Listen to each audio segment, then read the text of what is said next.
जो करता था, जिन्होंने ऐसा किया महाराज जी, इनका तो चलो समझ आती है जैसे आपने बताया, तो उनको भी दंड विधान होगा अभी आगे, या उनका भी ऐसा ही? भारी दुर्गति, भारी दुर्गति, ऐसे लोगों की भारी दुर्गति। अब परिणाम सुनाना शुरू करें।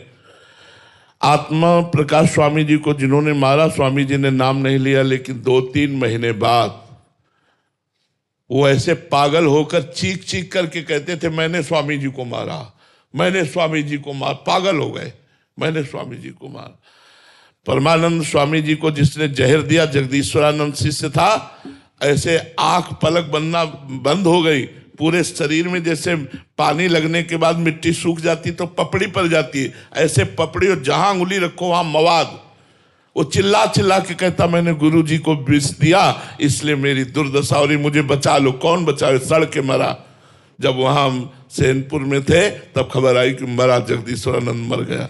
अरे संत का अपराध करने वाला, संत को दुख देने वाला, संत द्रोही, गुरु द्रोही कभी चैन से जी सकता है? अरे उनका विनाश निश्चित, घोर नरकों की प्राप्ति, और पता नहीं कितने कल्प के बाद उनको अवसर मिलेगा उद्धार का।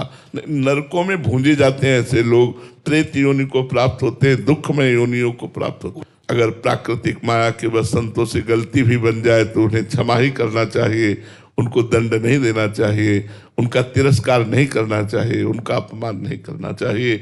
वो भगवत स्वरूप हैं, कोई मायाकृत लीला बन भी जाए तो नमस्कार ही करना चाहिए। महाराज जी, अभी साधारण जीव कोटि में आते हैं, ये तो महापुरुषों की बात होगी। तो महाराज जी, उसमें अगर कोई हमें आक्रमण कर रहा है, दुर्व्यवहार कर रहा है, या ऐसा हमारे साथ प्रतिकूलता का व्यवहार कर रहा है, तो इसमें कर्ता का क्या दोष महाराज जी? उसको दंड विधान वो हमारे ही विधान से आया है क्या? उसका विधान में? हाँ, जैसे कर्म से प्रेरित होकर के आप हमसे, हमारा कर्म आपको प्रेरित कर रहा है कि आप हमें मारो, हमारा प्रारब्ध है, तो आप विवेक के द्वारा रोक सकते हैं उसे। अगर नहीं रोके तो आप क्रियमाण के कर्ता भी बन गए, उसका तो प्रारब्ध भोग हो गया, आपका क्रियमाण बन गया, आपको दुर्गति भोगनी पड़ेगी। विवेक के द्वारा आए हुए वेग को रोका जा सकता है। हमारा प्रारब्ध है कि हम ये करें, तो हम विवेक के द्वारा उसे रोक सकते हैं। प्रारब्ध इतना बलवान नहीं जितना विवेक बलवान है।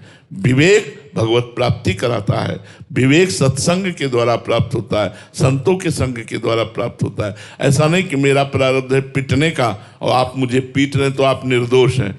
आप हमारे भारतीय कानून में भी दोषी हैं और भागवतिक कानून में भी दोषी हैं, दोनों में दोषी पाए जाएंगे, क्योंकि आप विवेक के द्वारा रोक सकते थे, लेकिन आपने क्रोधावेश में आकर दंड दिया, तो उनका तो प्रारब्ध निपट गया, आपका क्रियमाण बन गया, अब आपको भोगना पड़ेगा।